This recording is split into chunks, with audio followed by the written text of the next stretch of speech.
I am Jonathan Bowman, and this is a talk about Vim. Vim is a terminal-based text editor. That's what it is. I've been using Vim for over 20 years, which means I'm only just beginning. You are welcome to follow along. The slides are at vim.bowmanjd.com, which is what that QR code points to. Sorry about that. My internet presence is in shambles, but there it is. Mainly I put this on the screen as if you are actually, you go out of this and you're like, I'm into Vim, I want to get it working, but I can't figure out the configs. I don't want that to stop you. Email me. I would be happy to help you. So one of my coworkers saw me coming down the hall, and she said that every time she looked up, she saw me coming in the distance.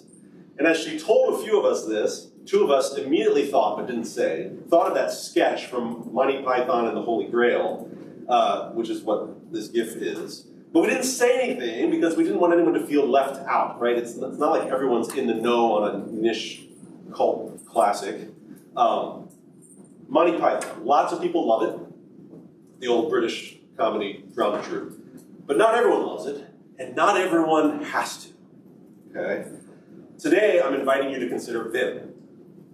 Even if you don't end up using it, you might still enjoy pondering open source, well-designed tooling, which I think Vim is an example of, collaboration, which the Vim community is an example of, and maybe you'll use your preferred text editor even better, even if you don't use Vim. Lots of people love Vim. Not everyone loves Vim, and not everyone has to. If you would like to install NeoVim, there are so many ways. If you go to neovim.io, you can find out. You can go to the GitHub releases page if you trust GitHub releases anymore after this week. If you're on Windows and use Scoop, Chocolatey, or Winget, you can install it that way. On Mac, if you have Homebrew, you can install it that way. You can notice a common theme here. Whatever your distro or operating system is, it's probably in the package repositories. To launch NeoVim, you bring up a terminal. I would advise, if you are on Windows, make sure what you're using is Windows Terminal, which is a fairly compliant terminal.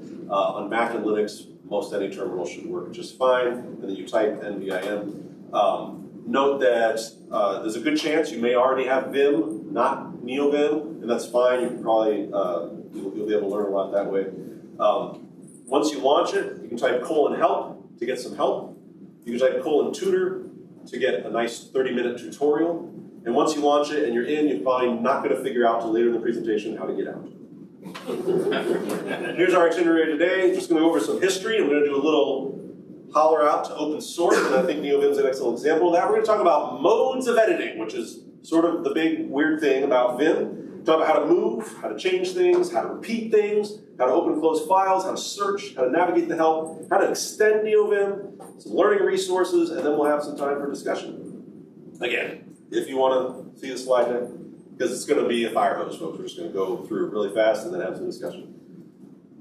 So Vim starts, this is an ASR 33 teletype machine, first made in 1963. There's no screen, there's just paper. It needs a line editor, what's called a line editor to edit. I remember using one of these things at E-Town College in the 80s when my dad would take us there and allow the VAX mainframe to babysit his kids while he did work at E-Town College. I don't know why we were allowed to waste paper, but we were. We did terminal stuff on something like this. So a good line editor in 1966 was called QED. That was succeeded by Ed. And here's Ed. So made a new hello text file. I used the append command, that's A, type 2 lines, then dot ends it. And so imagine doing this on paper, like a printer. So I can print a line at a time, or I can go to line 1 and then print that. I can do a search and replace. And then I can write it all out, and it'll tell me how many bytes I've written. I can quit with the Q. This is Ed, not Vim. Then look, what did we have? Excellent, okay. That was Ed. Ed was succeeded by M, the editor for mortals. Maybe, yeah, and then that was succeeded by N. Maybe there was an EO, we don't know, maybe there was an EP. Eventually there was EX in 1976, that was included in BSD. Finally, in 1979, EX got a visual mode. It's now included in the POSIX spec, so that's why on your Mac or generic Linux machine, you're gonna have VI probably. The reason it needed a visual mode is now we have video terminals. This is the ADM3A. It's a 12-inch screen with a whopping 80 columns of text, which is also why all of your line lengths should be 80 columns or less, so they can fit on that terminal. Here's the keyboard to the ADM3A. Do you notice anything interesting about where the cursor keys are? This will come in. This will be important later. H, J, K, and L. VI was succeeded, because it was awesome, they wanted to make it awesomer, by Stevie on the Atari ST. I always wished I had an Atari ST. Elvis in 1990, which is just cool because of the name. NVI had introduced some new features in 1994. None of these are terribly active today. However, one successor, which was first called VI Imitation and then became VI Improved, came out in 1991 and is very much still with us today. So what happened there is Bram Molinar, the creator of Vim, he wanted something like Stevie, which worked on the Atari ST, to work on his Amiga 2000. I always wished I had an Amiga 2000. Both these machines had 4,096 colors. Can you imagine that many colors? Bram Molinar died suddenly of a disease last year. It is rather depressing to look at the GitHub commits on there. Bram pursued what I would call a benevolent dictator model of leadership in an open source software project. It was a labor of love, it was his baby, which does mean he was a gatekeeper, for better or for worse. He tended the product. But a lot of open source developers are an eager bunch, and for some, his gatekeeping felt like the sign says, you gotta have a membership card to get inside. Huh. So, in 2015, NeoVim was released after forking Vim. The reasons for the fork were varied. Primary emphasis was on community contribution, trying to make it so that someone could ramp up and contribute to this thing very soon. So to broaden that community. They wanted to also modernize the code and the structure away from some very ancient C and a new plugin system. When I switched to NeoVim a few years after that, a few years ago, by that time, one of the key things it had, which I think the other Vim has also adopted since, is just great integration with external languages like Python, Ruby, JavaScript, and it had built-in support at the time, it still does, for language servers. That's the thing that interfaces with Visual Studio Code using the language server protocol. This is last year's results on IDEs and integrated development environments from Stack Overflow 2023 survey. You'll see Visual Studio Code, VS Code's at the top. But look at Vim and NeoVim have a remarkably high percentage. I love that most of these are open source. What does that say? That the tool developers probably use the most and care about the most, those tools are often open source. I think the only ones that aren't on here are, Microsoft, JetBrains, and Sublime are the only ones that are not, I think. I think NeoVim is open source at its best. I'm not suggesting that open source projects are always healthy, and I'm certainly not suggesting that closed source projects are always dysfunctional. But I do think NeoVim is an excellent example. It has quality, and the quality that comes out of public scrutiny. It has a very hospitable community. There are no financial barriers, so you can talk about, hey, why don't you try Vim, and you're not going to need to worry about someone needing to save up for it. It has relevant features from public contribution and thorough review. In other words, if someone wants the feature, they can make a PR for it, and it'll probably get merged in. It's openly extendable. It's easy to integrate with other things, such as we were seeing with language servers. And then there's a longevity that's unencumbered by corporate captivity. In other words, while it's long past, yes, Bell Labs was the initiator of VI, and then it was at Berkeley for a while, but now it's that if a company dies, it's not like Vim is going to die. This public service announcement. Since we're an open source conference, let's ponder collaboration. That's the joy of open source. Do you ever stop and ponder how you might play a role in the open source tools that you enjoy and use and benefit from? Have you considered donating? Just dropping 10 bucks, 20 bucks, whatever, on a project that you benefit from.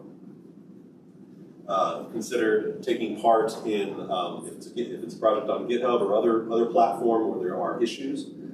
You can raise issues, you can review other people's issues and help the maintainers either put them to rest or respond to them. Contribute to documentation. Of course, contribute to code is what we always think of with open source, but there's a lot of other ways to contribute. But even going on Stack Exchange, or sometimes the issues because people use issues for help, or Discourse. Discord, all sorts of platforms where you can answer questions. Ask questions is also helpful because if you have that problem, maybe someone else does. And then it's there for perpetuity for people to look at. All right, let's talk about, now we're going to do just a little bit of a Vim how-to. A concept that seems important to grasp early on with Vim is that it has multiple modes. Okay? Think of an artist, a painter in this case. So some of the time, as we see Bob here, they have their brush on the canvas. And in Vim, we call this insert mode. So when you start Vim, it is not in a mode where you can type anything. But if you press I to insert something where the cursor is, or A to insert something after the character the cursor is on, or you click O to insert a new line above, or Shift-O to insert a new line below, you can always get back to your normal mode by hitting Escape. But then you can start typing if you do I, A, O, or Shift-O. A painter does a lot, though, maybe even more. They spend more time with their brush not on the canvas, with the brush off the canvas doing other things, getting their tools right, thinking about what they're composing, whatever. In Vim, this is called normal mode, and it's what Vim starts in. So you can always get back there with Escape. H, J, K, and L will move around the cursor, or you can use the cursor keys. So you don't have to use H, J, K, and L. If you have cursor keys, you're allowed to move them. You use them. GG moves to the top of the file. Capital G moves to the bottom, or you can type in line number G to get to a certain line number. YY will yank a whole line. DD will cut or delete a whole line. X will cut just one character, and then whatever you've cut or copied or yanked, whatever, you can paste it with P. One of my favorite books, which I'll show you the cover to in a little bit. The subtitle is, oh goodness, we'll get there maybe later. But it's at this, basically editing at the speed of thought. So the whole idea here is that you have muscle memory that's going to be even faster than having to think through something. And so you find yourself starting to move around the page without even needing to move a mouse. Here's an example of let's start over again. Here's a poem that you're going to notice in a moment is all out of order. There we go. And so without leaving normal mode, we can rearrange the lines and without even using a mouse. So basically, you can see the keys I'm pressing here. Basically moving around the page, deleting the line, moving somewhere else on the page, pasting that line, and doing that to move and make things right. This is a contrived example, right? But I do observe that in my own editing, whether I'm editing prose or code, a lot of what I'm doing is deleting lines and moving them elsewhere, or just deleting them sometimes. Command mode is another mode. If you press colon, now we're in a mode that was, remember that when I show you how to use ed, Vim does have sort of a line editor underneath, and that's called EX. You can always do a colon to get into this command mode. You're in insert mode, you do escape first, then a colon. Colon Q, now you know how to quit Vim. Colon W will save the current file. Commands can be combined, so colon WQ will save and quit. Again, this is the EX mode. Then there's visual mode. V enters visual mode. This is like a selection. So think about the mouse click and drag. You make the desired selection, then you type your action. Shift V will do the exact same thing. It'll select a whole line at a time. So here's an example. This is a bunch of AI-generated nonsense that I found on the subreddit, the NeoVim subreddit. So here you saw a block, little rectangle, or excuse me here, selecting 2 sentences at a time and then deleting them. That's all that was. So that was visual mode. Visual block mode is similar, where, sorry, I jumped ahead of myself, but this is where you actually select a rectangle of space. It's amazing how powerful this is. A little bit like, well, it can do some of the same things that multiple cursors can do in Visual Studio Code. And it's something that once you get used to it, it is very addictive. So, for instance, here, we selected just a little block, then we've inserted text after, and then it repeats that text after the whole block. Here, we are selecting the block, again, and then just deleting that chunk, okay? Or you can select a block and then insert the same thing before every line in that block. So again, it just makes things a little fast, a little fun. There's also replace mode. You can type over existing text by pressing Shift R. Movement, as I already mentioned, is H, J, K, and L, but it's all completely left, down, up, and right. Cursor keys work fine too. You can also move by a whole word at a time. W moves forward a word, B moves backwards a word, right parenthesis moves by a sentence, left moves back, right brace moves by a whole paragraph. If you do F and then a character, it's going to find the next character. If you do T, and say if you do T double quotes, you're going to move right before the next double quotes. As I mentioned before, GG goes to the top, Shift G goes to the end of the file. You can do 100G or colon 100 and move to line 100, and so on. Let's look at that. So here you're seeing using H, J, K, and L, but you can also see that the arrows, are you all able to see that okay, hopefully? The arrows work just fine. You can repeat a movement by typing a number before it. Here we're moving by word. Here's where we're going to find the capital N by clicking an F, or go to just before the next period by doing a T. Semicolon repeats. 0 goes to the beginning of the line, $sign to the end. There you see paragraph, sentence, all that. Again, fire hose, folks. You can all this is available in the inline help and the Vim tutor if you're interested. You can change characters with the R key. C plus a movement will delete and then insert, so that's another way to drop into insert mode. For instance, CE, very common. Delete the word that you're on, start typing. C $sign, change to the end of the line. Shift C is the same thing as C $sign. Repetition, a dot repeats a simple change. This is where I've only more recently learned just what power this is to do repetition. The last sort of normal mode command, you can do a dot. So say I delete 2 words, and I'm going to hit dot again. I'll just delete the next 2 words and do some fast things that way. You can also record macros, which is a whole series of steps, execute a variety of actions, then play back. You record them to a certain register using the Q key. So for instance, QA would record to the A register, and then I just repeat with @A in that case. Undo is U. You can Shift U to undo all the changes in a line. Control R to redo the last undo. To open a file, you can use :E, :W saves a file. If you want to save a certain file name, you do :W and the file name. :R file name will read the contents of the file into the file you're currently on, which is surprisingly useful. You can search with the slash. Slash also supports regular expressions, which were apparently invented in some of those early line editors in the 60s. One, for me, killer feature is when I'm on a word, I can hit asterisk, Shift 8, and it will search for the word that I was just on, or use the £sign to go back. And once you've searched, N will find the next match, Shift N will find the previous one.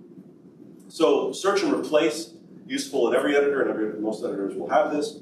But there's sort of 4 versions I usually think of, and these are all command modes. I can do, if you just do, replace war with peace, it's just going to find the first occurrence in that line and replace it. If I do war with peace with a G, it's going to find every occurrence in just that line.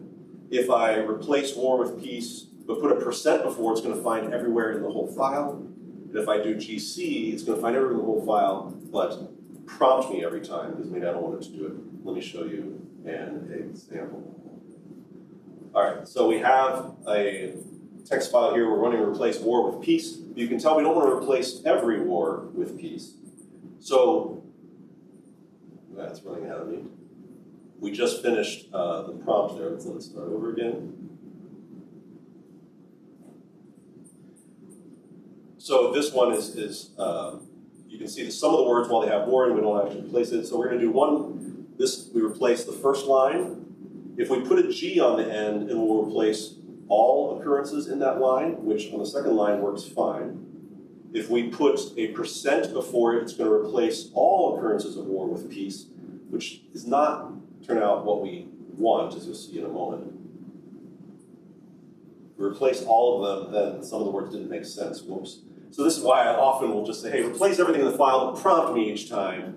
Then I can sort of just cycle through and say, yes, I want to replace this one. No, not that one. Yes, I want to replace this one. No, not that one. And so on. Replace this one. not that one. Not that one. I actually have a t-shirt that says this exact thing, and every once in a while I find a Vimmer who gets it. To help, as I already mentioned, is :help. You can abbreviate things a lot. So :H is the abbreviation. You can help with specific things. So if you just type help X, it'll tell you what X does in normal mode. If you prefix help the help term with a colon, so :H, :dig will tell you about all the digraphs you can enter if you're often writing in other languages or in Ireland. :H, :B will tell you what :B does. If you prefix it with I underscore, then it's like, well, what's this going to do in insert mode? If you prefix it with V underscore, it'll be, well, what does this do in visual mode? If you prefix it with just a quote, then it's about a config option. And then if you saw where we were searching, like all of us, regex is very confusing. And so if you're wanting to learn that pattern, there's a good place to do it. You can search for a particular regex thing in Vim. Okay, so enough of the how-to, but it is a little bit about extensibility. NeoVim is very easy to extend. There's plugins, there's language servers, and then there's configuration, customization. If you want to do plugins, you can do it manually, but there's also some really good plugin managers. The hot one right now, it seems, is lazy.nvim. So if you get into, if you want to go with plugins, that's probably a good option, but these others on the list are also good. Some of them hold some goodies. So if you ever use Visual Studio Code, you have a lot of extensions. A lot of those extensions, if they're dealing with a certain language, are because there's language servers, which are actually external things that can help you make sense of the functions or format or lint, as in finding errors and things like that. So Vim has some plugins, NVIM, LSP config, that I did not mention yet. Someone brought this up. So I'm talking about NeoVim here, and NeoVim is configured. Well, I will get to that actually in a little bit. With Lua, that's an option anyway. So a lot of these, I am giving you specific recommendations for NeoVim because it's faster and sometimes more current, but not always. There's completions, and then for those who are into language servers, you might want to consider a plugin called Mason because it allows you to install the external dependencies without having to really think. Config files where Vim can get a little intimidating. If you're in any Vim, you should be able to do :E, $myvimrc, and find your config file. If you can't find it that way on Mac, Linux, and BSD, you're going to find it there. If it's in Windows, you're going to find it in app data. If you really can't find it, try Echo Standard Path Config. You'll find it. NeoVim, unlike Vim, is using a general purpose language, not a purpose-built language, but a general purpose language called Lua that you might have encountered in your video games or other programming experience. You can learn, as with any language, if you want to learn it in like 10 minutes, try learnxinYminutes.com. It has tons of languages, computer languages, that you can get a real quick introduction to. Lua is one of them. If you are getting into NeoVim, you might want to consider just a quick crash course in Lua like that, or use the Lua guide that's built into NeoVim. Okay, if you're starting out with Vim, even if you're not starting out with Vim, I would highly encourage looking at some sample configs that are online. You can get to my page here, vim.bowman.com, and click on any of these links. Kickstart is a real fun one. It explains, self-documenting, explains all these config options, recommended plugins, but all these other ones are very good and are fairly popular starter configs. Go one step further than that, there are NeoVim distributions. So if you want a good out-of-the-box experience, maybe you've never tried NeoVim, or you just like to, let me first have all the bells and whistles and then I can learn it. These are excellent choices. The last one is not a NeoVim distribution, but I will point out Visual Studio Code can support external editors, of which one is NeoVim. So I know plenty of die-hard NeoVim users who are actually using NeoVim in VS Code, so you get the best of both worlds. I don't, because my brain can't handle 2 sets of keyboard shortcuts, but I think most people's brains should be able to handle that. But that is a very popular option. It's not just Vim emulation. It is actual Vim as the editor in VS Code, yet you get all VS Code's extensions and ecosystem, etc. If you want to learn, here's a good classic book that's now it's an 8th edition by some serious command line junkies. This is my favorite one, practically, I'm working through it right now, Practical Vim, Edit Text at the Speed of Thought. Highly recommend this if you are interested, like if you are committed to learning a bit about Vim. It has a sequel, Modern Vim, which brings in NeoVim and modern versions of Vim. There's a whole bunch of online things you can find. The online help, that's the same as the in-application help. But yeah, and there's Discourse, there's a variety of things. There's an awesome NeoVim list, and then lists of configs and plugins. These are all YouTube channels and videos. The first one there by TJ DeVries, who's a core NeoVim developer and a fairly entertaining YouTuber, is about his, what I talked about earlier, the Kickstart config option. So, and there's, yeah, these are all people who are, most of these people are a good deal younger than me and far more dynamic, and I find that refreshing. There's also Vim Golf, which is strangely addictive. There's also Vim-enthused, which is strangely annoying unless your personality different than mine. What do you have? Questions, comments?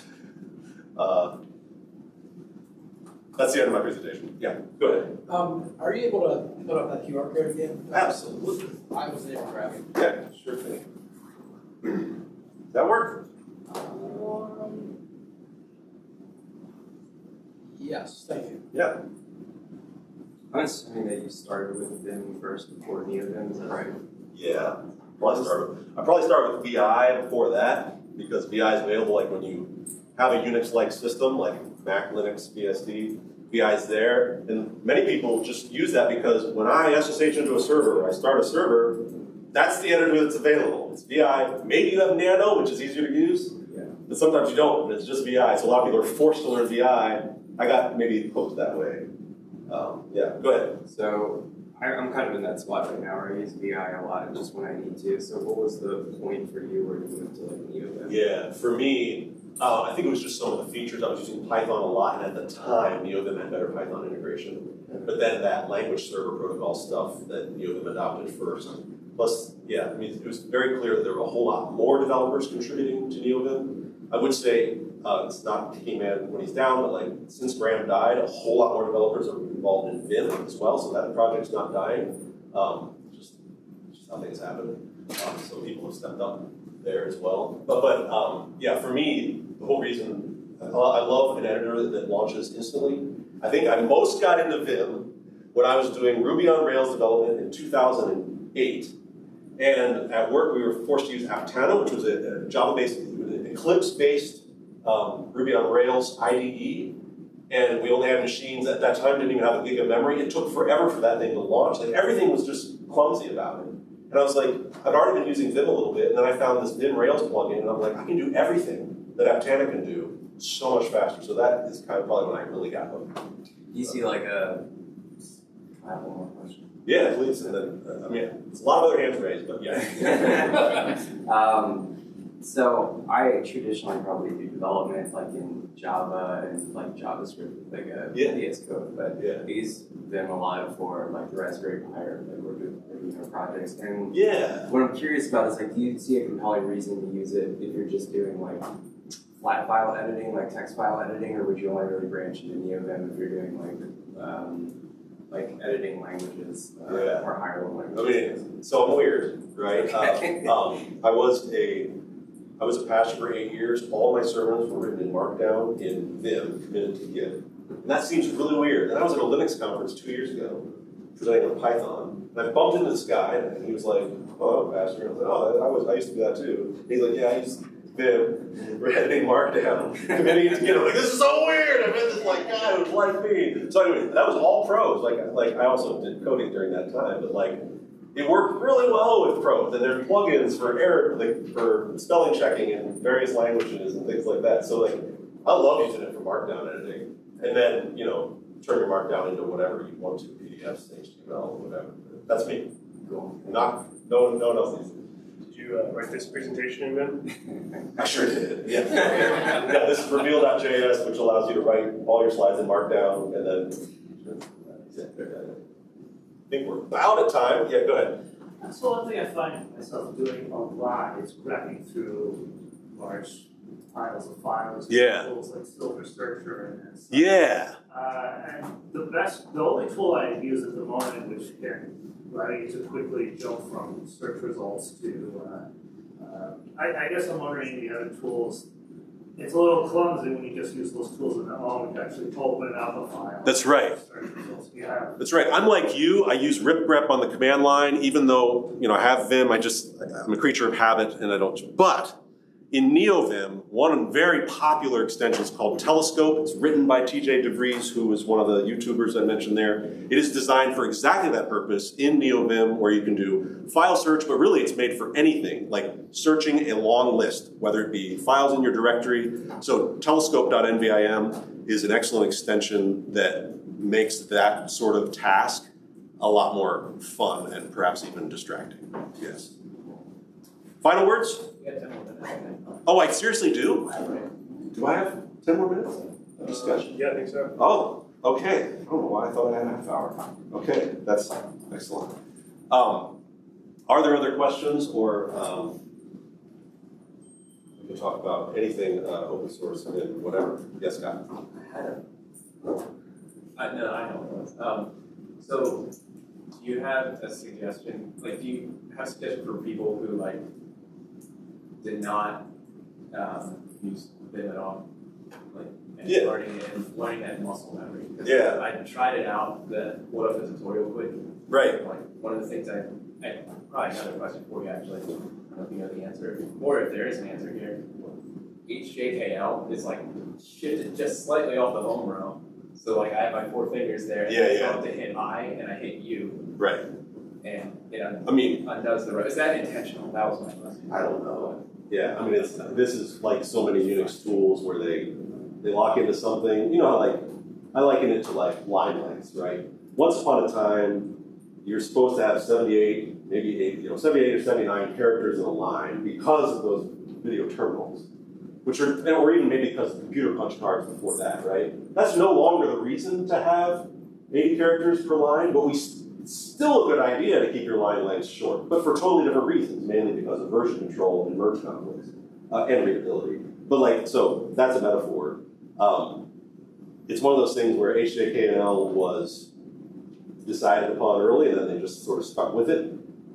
Now, today, I think people find it helpful because at least you don't have to leave your home row very far, so they find it very, very helpful. But the cursor keys work fine too, wherever those are. But yeah, I don't have a really good example. I think a good suggestion for that. And keyboards are also different. I think people probably manipulate their keyboards to make them better for the escape key in a different spot, all that kind of thing too. If you're that diehard, I'm not. You had said something else. Yeah, relearning your brain for Vim, basically. Yeah. So one of the things I would say is you don't have to use Vim, but one of the things I enjoy about Vim is that I can just use it for years and years. Just coast, just use what I know and use it. And then I can, on a whim, decide, I want to learn this tool better. And so I'll go in a phase of exploring more things, and I'll learn some more keystrokes, and then I'm faster, better. Am I really? I don't know, but I have more fun writing stuff. I would say that's probably that way for any tool you use. So if you're using just to code, if you're using goodness, Microsoft Word for that matter, I would say start with exploring, are there shortcuts I can take that would make my life better? Are there actions I often do that I spend 30 seconds doing that I could build something or learn something that I could do now in 1 second or something like that? That's to me what I would recommend just starting with is do you have a use case for Vim? If not, continue to use your existing text editor, but explore it for what it's worth. If you do have a use case for Vim, maybe it's just that you're on this server that only has Vim, or you're just I like the idea of doing everything with my fingers. Just start somewhere, and I would say that tutor is launch NeoVim, capital T, tutor. Just spend a half hour of your life, and afterwards you'll know, I think, if this is something you want to take the next step with. So, yeah. I don't know if the open source stuff I was commenting on early makes sense or not. I did something that I don't often think of contributing the many ways I could contribute back to an open source project, or that even a little bit of money goes a long way. Have you ever, it's rhetorical, you don't have to answer, have you ever, you do let me put it more personally. Sometimes I blog, it's been a while, but sometimes I blog, and sometimes someone finds my blog articles helpful, and they'll do that buy me a coffee thing. And it's what, $3, $4, $5? It does not make a difference in my life. That is a drop in the bucket, right? In terms of financially. But it means so much. And like, so it's like, I don't think any amount of money is too little.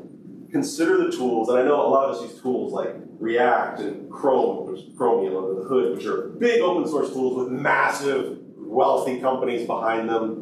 Two things to think of there is one, are there other tools that don't have massive companies behind them that you might want to contribute to? Monetarily, I'm talking right now. Or, are you paying attention? Maybe some of those open source projects that are backed by the Microsofts and Googles and IBMs and goodness, even Oracle,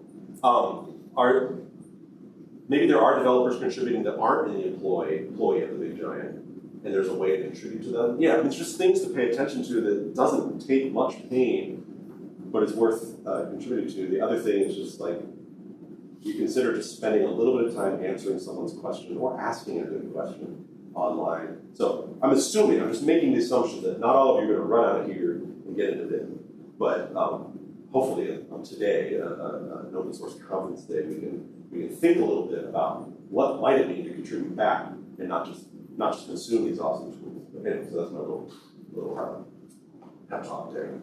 Yes? Heresy. One of the reasons I find myself starting on Emacs from time to time is org mode. Yeah. Is there an equivalent to org mode? Yes. There's a couple, and I'm not going to get it right. I feel like one of the later ones for NeoVim specifically, it might be called Neorg, N-E-O-R-G, or maybe it's N-O-R-G. Or maybe there's both of them, and I don't remember which one is the current one that's being kept up. But yeah, there's a pretty about. So I have a link, let me see if I can find it, to .file, it's spelled with a Y, D-O-T-F-Y-L-E's, so .files.com. That shows, it like rates plugins popularity. And so if you look at the most popular NeoVim plugins, one of them, near the top 10, I think, is an org mode. So this is like, if you get into like Obsidian or other note-taking, what's one of the big, not Obsidian, but there's another big note-taking thing that people love. Anyways, you get into how to manage your life with notes and task lists and all that kind of thing. Org mode is such a big deal in the Emacs world, so of course Vim has stolen it many times over. Yeah. I think we're at time, Mark. What was this? You know what? Like, I'll find it for you here right after. I feel like it's N-E-R-G, but I could be wrong. But yeah, look at .files.com. You should be able to find it. All right. Any final words? Criticisms? Philosophical questions?